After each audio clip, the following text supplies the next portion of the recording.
Nah, sebelum kita bahas lebih jauh RJ, jadi untuk penyelesaian masalah non litigasi di upaya perdamaian antar pihak itu terbagi menjadi dua. Tergantung dia sudah cakap hukum atau belum cakap hukum.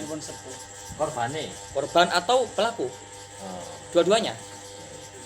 Kalau misalkan si pelaku atau korban belum cakap hukum atau masih anak-anak di bawah 18 tahun, maka masuknya ke diversi istilahnya. Sama Pak, itu hanya beda penyebutan istilah. Tapi untuk definisi dan karakternya sama, yaitu upaya untuk memulihkan para pihak. Paradigma KUHP baru yang tadi saya sebutkan, rehabilitatif. Bentuk konkret dari prinsip rehabilitatif itu ya diversi dan RJ ini. Diversi untuk orang yang belum cakap hukum atau anak-anak, RJ untuk yang sudah cakap hukum. Apa saja syarat-syarat dilakukannya diversi? Yang pertama, wajib dilakukan pada setiap proses peradilan. Nah, peradilan itu kan ada proses ya. Kurang lebih ada 10 tahapan. Pertama, pemeriksaan identitas. Pemeriksaan para pihak. Terus ada berita acara sumpah. Penghadiran kuasa hukum. Kemudian penghadiran saksi-saksi. Ada pembuktian, ada pembacaan gugatan, ada pembacaan tuntutan, ada replik, ada duplik. Kalau misalkan dijawab lagi ada yang namanya re-replik, reduplik, re-replik, re-reduplik dan sebagainya. Pembuktian, terus baru masuk ke putusan. Nah, setiap tahapan itu wajib diupayakan. Karena memang asas dari para hakim itu sebisa mungkin harus ditekankan upaya perdamaian. Makanya di persidangan itu Pak, di sana itu sebelum kita mulai persidangan biasanya itu ditawari. Ini kira-kira pertama itu disuruh ke ruang mediasi. Monggo ke ruang mediasi dulu. Untuk mediatornya kita pilih atau memilih sendiri. Para pihak diberikan kebebasan untuk memilih mediator. Untuk tahapan selanjutnya, ketika sebelum memulai tahapan, hakim mesti menanyakan apakah sudah terjadi perdamaian di ruang peradilan. Tidak, yang mulia, lanjut peradilannya. Biasanya kan seperti itu.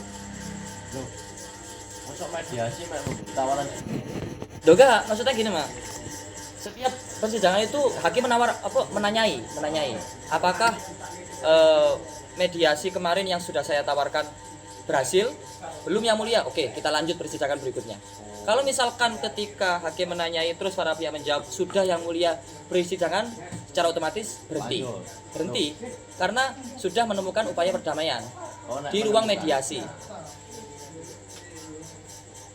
Nah, diversi syarat yang pertama wajib dilakukan pada setiap proses peradilan. Yang kedua, syaratnya adalah untuk anak. Tadi yang saya sebutkan, untuk orang yang belum cakap hukum. Yang ketiga, bukan residivis. Residivis itu apa? Bukan merupakan pengulangan tindak pidana. Artinya dia benar-benar baru melakukan tindak pidana itu. Yang terakhir, ancaman dari tindak pidana itu harus di bawah 7 tahun. Berarti kalau kekerasan seksual masuk nggak? Masuk deh. Ancaman sanksinya kan tindak pidana kan banyak sekali kan Bos. Macam-macam sanksinya. Ono tindak pidana sing sanksine 5 tahun penjara, ono sing tindak pidana sing sanksine 15 tahun penjara. Nah, syaratnya untuk melakukan diversi upaya perdamaian itu tindak pidananya harus ancamannya itu di bawah 7 tahun. Tidak boleh lebih. Pelecehan seksual berapa? 15 tahun itu nggak masuk. Nggak Masuk di sini, nggak boleh dilakukan upaya diversi. Karena diversi itu ketika hukumannya itu 7 tahun. di bawah 7 tahun. Berarti di atas itu nggak Nggak boleh dilakukan upaya perdamaian karena merupakan kasus yang lebih serius. Tidak nyempet misalnya dengan nggak bisa ya? Nggak bisa. Karena itu sudah masuk ke ancaman pidana di atas 7 tahun, yaitu 15 tahun.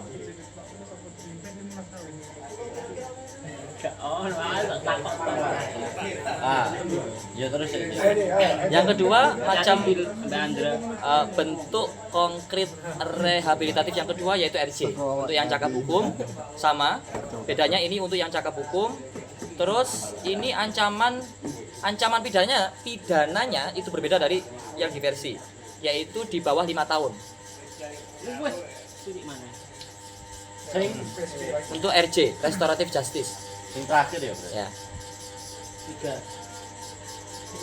Bukan residivis, sama, bukan merupakan pengulangan tindak pidana. Terus yang keempat, bukan termasuk kategori pidana yang dikecualikan. Apa saja pidana yang dikecualikan RJ? Di situ belum saya masukkan. Oh iya. Tindak pidana terhadap keamanan negara, negara sahabat, kepala negara, sahabat serta wakilnya, banyak terorisme, korupsi, kekerasan seksual, tindak pidana terhadap nyawa orang, tindak pidana diancam dengan pidana minimum khusus, membahayakan atau merugikan masyarakat, Seksual. seksual, sama Pak. Kekerasan seksual itu tidak bisa dilakukan upaya perdamaian Ulang wedok soalnya. di RJ. Baik barang kadang. Nah, untuk penyelesaian masalah di non penal system atau non litigasi. Nah, kalau yang di litigasi tadi saya sebutkan terkait tahapan-tahapan di peradilan. Pelaporan, pengaduan. Pelaporan pengaduan kepada siapa? Kalau anak itu kan sebetulnya kalau pelaporan kan kita harus ke penyidik. Siapa itu penyidik? Di KUHP baru mengatakan penyidik adalah Kepolisian Republik Indonesia.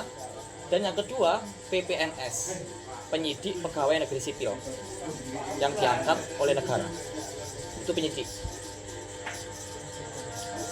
Untuk permasalahan anak, boleh langsung melaporkan kepada unit PPA. Apa perlindungan Anak pokoknya gue ini. anak, Dengan anak. pokoknya perlindungan perempuan dan anak, pemberdayaan perempuan dan anak ya, Isiku pokoknya. Pemberdayaan perlindungan anak. perempuan Enggak, dan itu. anak. Pokoknya perempuan dan anak pokoknya intinya. Oh, pengadilan. Ya, penyelidikan. Pengadilan. Nah, PPA. ketika di tahap pengaduan kok sudah ditemukan upaya perdamaian, maka tidak wajib untuk melanjutkan ke tahapan persidangan selanjutnya. Dianggap selesai. Kalau belum menemukan upaya perdamaian, maka lanjut ke penyidikan. Yaitu kalau di KUHP baru terpenuhi 2 alat bukti. Karena KUHP lama itu hanya mengatakan bahwasanya bisa dikatakan tersangka kalau sudah memenuhi bukti permulaan. Kalau di KUHP baru memenuhi 2 alat bukti. Di KUHP Perdata diterangkan macam-macam alat bukti itu ada 5. Tertulis, saksi, terus pengakuan, terus apa? Dari hakim sendiri yang mengatakan bahwa itu memang salah. Terus yang kelima lupa, pokoknya ada 5. KUHP Perdata, KUHP Perdata, saksi, terus pengakuan sendiri dari pelaku, terus bukti tertulis, hakim.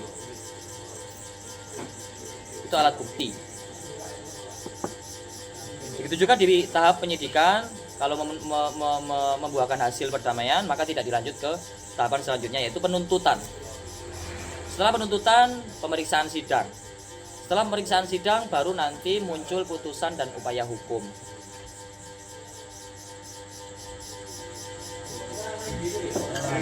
Kalau ini apa lagi diskusi bulanan? Nah, setelah kita mengetahui berbagai macam standar yang harus dipenuhi untuk upaya melindungi anak, hak-hak tadi yang saya jelaskan, yang kita diskusikan tadi, maka kita akan mencoba merumuskan masalah yang pertama, kira-kira bagaimana merumuskan atau menyelaraskan peraturan disiplin pesantren dengan hukum nasional. Kenapa ini penting? Karena memang satu, hukum negara otoritasnya tinggi. Otoritasnya tinggi. Terus yang kedua terkait potensi-potensi sing apes itu tadi. Kita kan nggak tahu apesnya. Oleh karena itu sebisa mungkin kita berupaya untuk meminimalisir delik-delik pidana tadi yang saya sebutkan. Yang kedua, kita masuk ke imunitas hukum. Nah, ini belum saya terangkan tadi ya.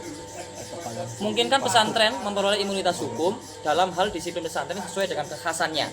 Nah, apa itu imunitas? Imunitas adalah kekebalan hukum. Apa itu kekebalan hukum? Secara sederhana, kekebalan hukum adalah di mana seseorang itu tidak semerta-merta atau secara langsung dapat dikenai hukuman pidana dan perdata. Contoh, aktivis lingkungan. Di aktivis lingkungan di UU PPLH di pasal 66 itu mengatakan bahwasanya aktivis lingkungan dengan upaya untuk menyelamatkan lingkungan dari eksploitasi alam, kerusakan lingkungan dan sebagainya, itu ketika dia ingin menyuarakan atau ingin mengupayakan terhadap kerusakan lingkungan itu tadi tidak dapat dipidana dan tidak dapat diperdata, hukum perdata. Itu contoh kekebalan hukum, imunitas hukum. Perlindungan yang gampang. Bukan, Bos. Kekebalan hukum. Kebal hukum, Bos. Iya, soalnya hukumnya tidak mengenai wong kan. Tidak bisa apa jenenge kena wong ya. Ya, benar. Ngono kan? Tetapi perlu dicatat bahwasanya bukan berarti ketika kita mempunyai imunitas hukum atau kekebalan hukum terus kita langsung bebas, enggak. Tetap ada beberapa persyaratan yang harus dipenuhi, tidak bertentangan dengan undang-undang Ya. dan sebagainya lah, sesuai dengan prinsip undang-undang Indonesia. Terus contoh yang kedua itu undang-undang terkait corona dulu yang dikeluarkan oleh Presiden Jokowi. Itu di situ di pasal berapa? Lupa tadi. Itu dikatakan mempunyai kekebalan hukum karena memang corona itu kan peristiwa yang mendesak dan harus benar-benar dilakukan upaya yang strategis lewat undang-undang membuat regulasi terkait corona. Di situ ada kekebalan hukum. Contoh yang ketiga itu terkait ini direksi, tapi rada angel direksi masuk ke PT Pak, undang-undang PT. Direksi itu sebagai apa ya, kayak direktur lah. Dia itu tidak semerta-merta ketika menimbulkan perusahaan mengalami kerugian, dia kan dipasrai, ambil CEO lah, dia dipasrai kongkon menjalankan perusahaan ini. Terus kemudian ketika di dalam proses menjalankan amanah kok mengalami kerugian, dia tidak bisa langsung dituntut karena itu langsung menyangkut di PT-nya. Tapi tentu itu tadi tidak semerta-merta punya imunitas hukum terus langsung bebas, enggak. Tetap harus memenuhi persyaratan-persyaratan tertentu yang tertuang di undang-undang. Mungkinkah pesantren memperoleh imunitas hukum dalam hal disiplin pesantren sesuai dengan kekhasannya? Ya. Ada dua pertanyaan yang mungkin bisa memantik teman-teman untuk bisa didiskusikan pada malam hari ini. Cukup sekian, kurang lebihnya mohon maaf. Kita mulai.